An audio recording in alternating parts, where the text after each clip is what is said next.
Hi guys, Hannah Beth here with Leave a Legacy Goat Tying, and welcome back to Goat Tying Tip Tuesday. I haven't done one of these in a little while because of technology issues, but I am back and ready to give you guys some more tips and do some more videos for you guys. Okay, so today I'm doing something that I actually haven't seen anybody do before and I've never done before, so I'm hoping this goes really well and that you guys really like it. I am doing a day in my practice. I'm going to show you how I critique my runs in the practice pen and what my practice looks like every day. So without further ado, let's just get started. As a little disclaimer, I have to do the audio and the critiques from a separate device, so the audio does not sound as good. It's a little muffled, but I hope that you guys can still understand it and still like the video as much as I do, and I really hope that you guys learn a lot from it. So let's get started. Alright, so here is the first run.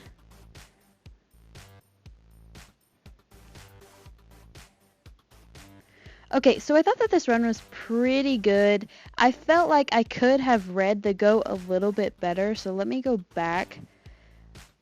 I think I could have cut in a little bit farther out. As you can see, I cut in really close to the stake here, or to the clip, and I would have preferred a little bit more of a pocket because that would have made my body open up a little bit better. So that's what I would have preferred right there. But other than that, I felt like it was okay. It was a good first run to the practice. So here's my second run.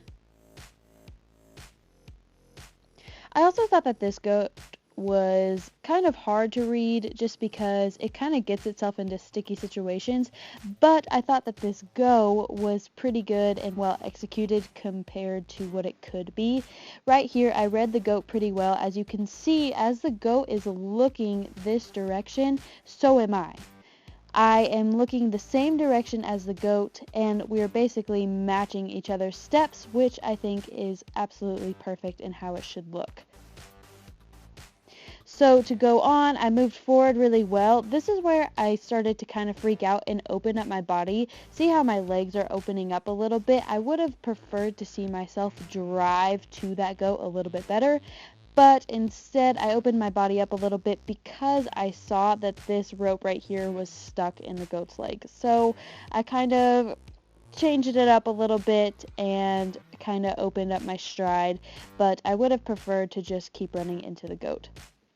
Luckily for me, the goat went out of the rope and didn't get stuck, and I felt like I finished pretty well. The only thing is that this left hand pushed the goat out a little bit before I went for my flank, and then see, my left hand now goes for the leg and then flanks. I would have rather seen right here just go straight for that left leg instead of moving it around. So we'll play that run one more time so you can see what I'm talking about. And as I'm breaking down these runs, this is an absolute breakdown, and this is kind of how I break down my runs at rodeos, what I need to work on, etc., etc. So I'm hoping that this video shows you guys how I look at my runs, so that you guys can also start critiquing your runs in the same way. So this position kind of sucks for me because this goat is not on the back of the line, and he's facing me, and oftentimes this goat goes towards me, and that is really hard to read. So I decided I'm just going to go for it because I like to give myself a challenge in the practice pen. And I hope you guys noticed that, one, I'm starting way back here, and that's because I like to give myself a good hustle before I get to the goat. And then also, as I'm running, I'm pumping my arms, which is also something that you guys should be thinking about as you are tying your goats, to always be hustling. So as you can see, this goat, I'm just going to play it through really quick, but as you can see, this goat is turning around so much and fidgeting around the line, which is so hard to read. So I am really, in a way, proud of myself for the way that I read this goat for the most part, because it is really hard to read, and I definitely suggest you guys getting a goat that is hard to read in your practice pen, because then when you get goats that are easy to read in the rodeo arena, you will be set sail and do absolutely perfect.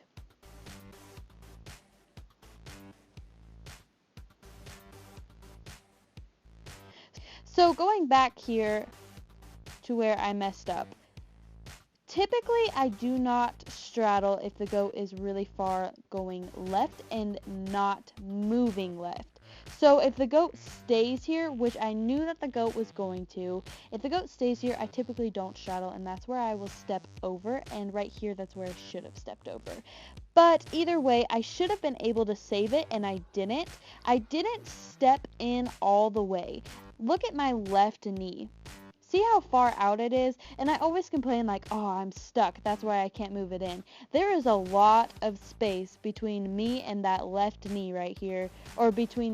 There is a lot of space between that goat and my left knee. I could have easily moved it in a little bit, and I would have been able to get my stuff so much easier and so much better if I would have just moved my left knee in just a little bit. So if you guys feel like you're stuck, 9 times out of 10, you're actually not stuck. You can take a step in a little bit more. It just feels that way because you're going so fast and your mind is working so fast. So I didn't get my stuff, and that's exactly why. I should have just stepped into the goat, and now I know that. Here's my next run. I thought that this one was pretty good. I felt like I started it. We'll go back here. I moved in with the goat pretty well, and then as it started facing towards me, you can see my body change.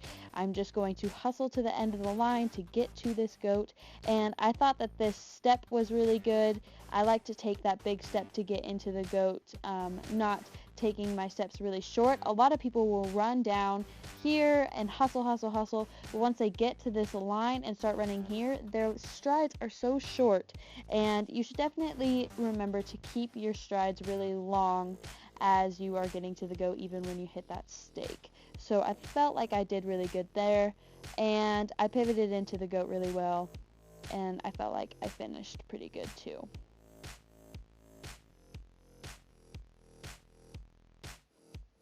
Alright, here's my next run. Again, the goat is weird on the line.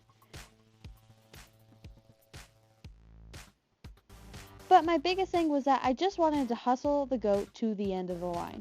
So I like to tell my girls at my clinics that goats are kind of like calves, and they're going to go wherever you push them to go. So I knew that and did not quit my hustle, even though I saw that the goat was facing me right here. I just knew that I was going to hustle into the goat, and wherever it went, I was going to push it to the end of the line and get there. So that's what my whole mindset was for this entire run, and I felt like I executed that really well, especially coming into here. I just did what I needed to do and got the job done.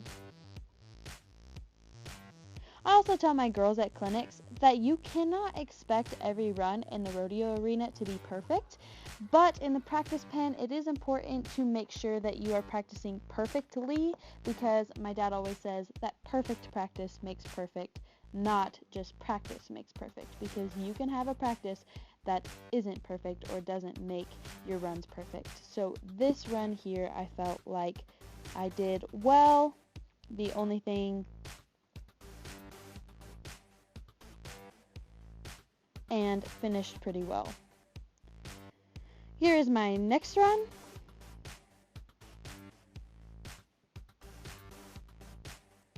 Okay, so there's a lot that you cannot see because you're just looking at my back right here, but this run was actually not very good at all.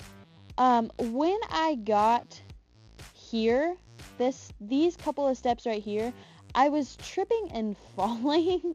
Like, I felt like I was gonna fall, and I did that a couple times in this practice, and I didn't set myself up very well because of that. At that point, I mean, I just think that there's not really very much I can do. As you can see, look at my left foot. It kind of slides right here, goes down, and then right here, I'm like, oh. But I know that I just gotta take my step, and I just gotta get into my goat. But I feel like my mental, even right here, look at my right leg, how far it slides out, completely threw me off, and I could not get the goat out very far out of the ground because my right leg is my knee is basically touching the ground right there. So I did not clear the goat as far as I would have liked to. As you can see, these legs right here, they're not very far off the ground, and they don't get much farther. And I did not get my stuff, but I just scooped it up really quick and went for my string to tie. This run, I think, is not something that I would beat myself up about because I did trip and there's not really much I can do about that. But one thing that I will praise myself about in a way is that I made bad situations good. And that's what I was trying to say in the run before, is that you cannot expect every run in the rodeo arena to be perfect. You just can't. That's not going to happen. But what you can expect yourself to do is to make it work. Whatever goat you have, whatever circumstances you have, make it work, make the run work, and just go with the flow and make a super solid run, because I know that you can as long as you keep hustling forward. And that's what I did with this run. It really did not cost me that much time at all, and at a rodeo arena, as long as I had a good get off, I probably would have placed.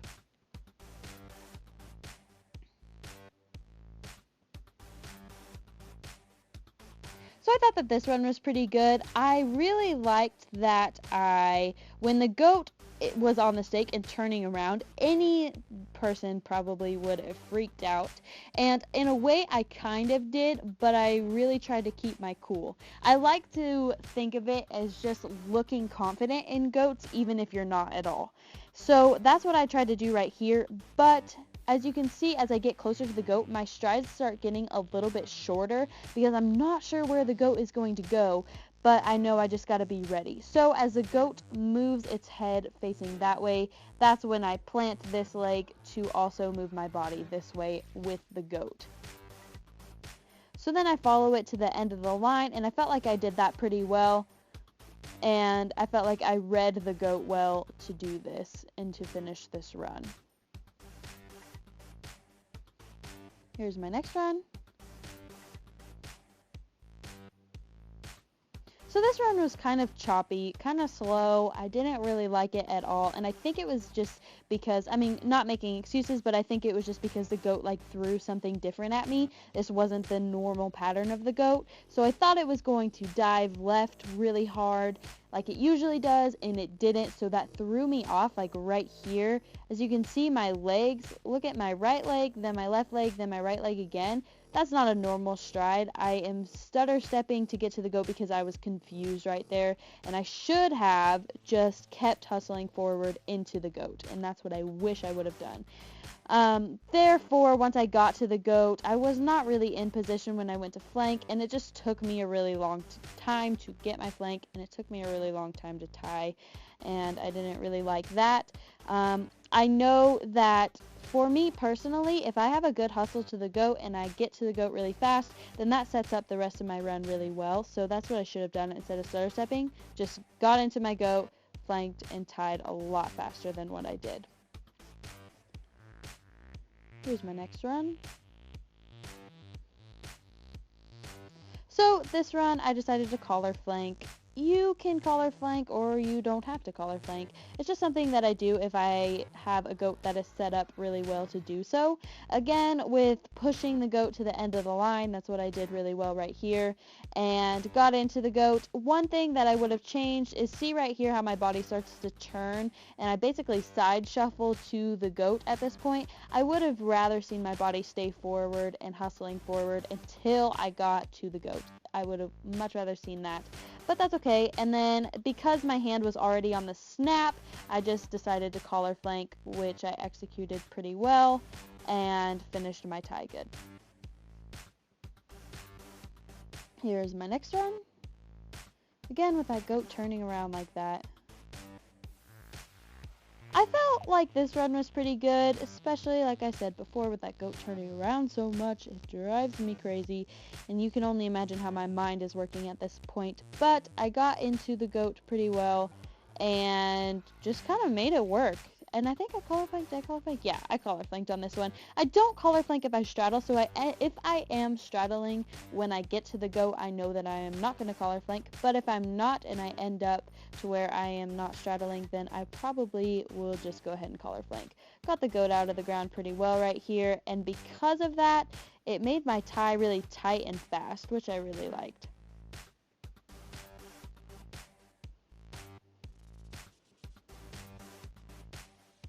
So this run was probably the worst run of my practice, and it was a mess. So I'm going to break it down and show you exactly why it was a mess.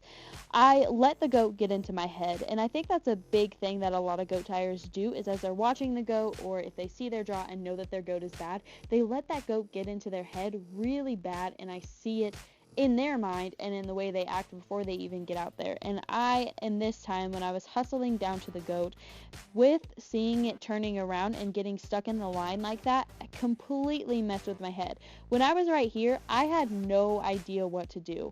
I didn't even think about really hustling the goat to the end of the line because it was out left, and I just was not sure what to do at all.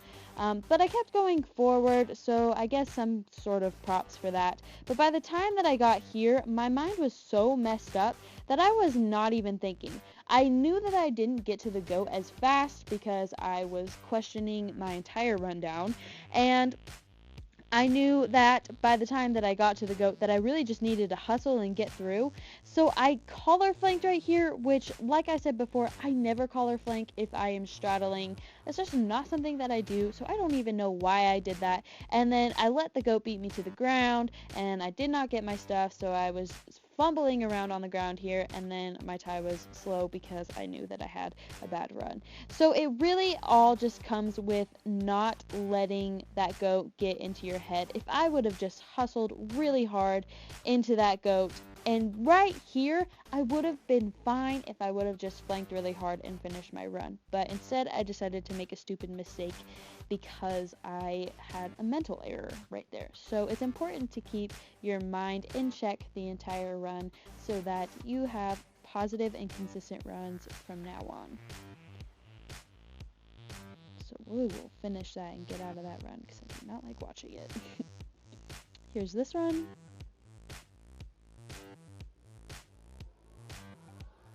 I thought that this one was a pretty textbook run. I liked it. It wasn't too super fast. It wasn't super slow. There weren't really any mistakes. I read the goat really well. I probably would have changed my length of my strides. Sorry, I cannot talk. Right here, back here. Kind of shortened them up a little bit. But other than that, I mean, I felt like I had a really good run. Solid, and got my goat stuff and everything like that really perfectly. So that's all I can ask for. Here's my next one.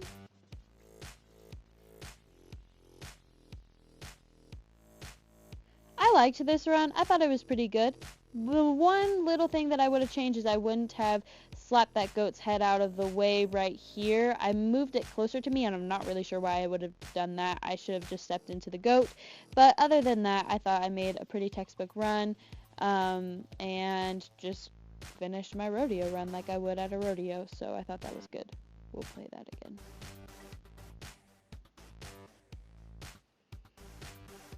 Yeah, I would have just went straight for the front leg instead of going for the snap like that.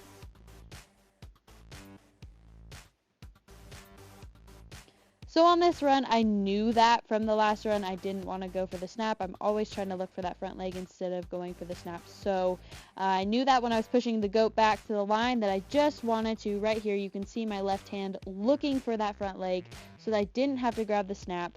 And then I grabbed it and finished my run really well, I thought. Alright guys, so that is the end of my critiques in my practice pen. I hope that you guys really enjoyed it and learned a lot from this video. I had a really good time breaking down my runs and critiquing them. And like I said, I really hope that you guys learned something from it. So I don't have any specific announcements for this week's video, but I have to say we have a lot of cool stuff coming up. I just put out an Instagram picture that basically explained the new direction that I'm going to take Leave a Legacy, and that is to not create goat tires specifically, but to create athletes. I am so excited about this new mindset and this new hashtag that I have going, and I hope that you guys follow me on Instagram to keep check with all of the tips and stuff that I'll be posting. Also, don't forget to subscribe to this channel because I'm going to be posting a lot more tips and stuff for now on, now that I have my technology issues fixed. And then also, do not forget to go to the Leave a Legacy Goat Tying website. That's just leavealegacygoattying.com, and check out some of the cool stuff that we have going on. It has a new look, and and we now have online lessons. We have athlete spotlights on there. I'm posting all my tips on there and everything, so make sure to go check out that website and let me know what you think. Alright guys, I'll see you guys soon with the next tip videos. Bye!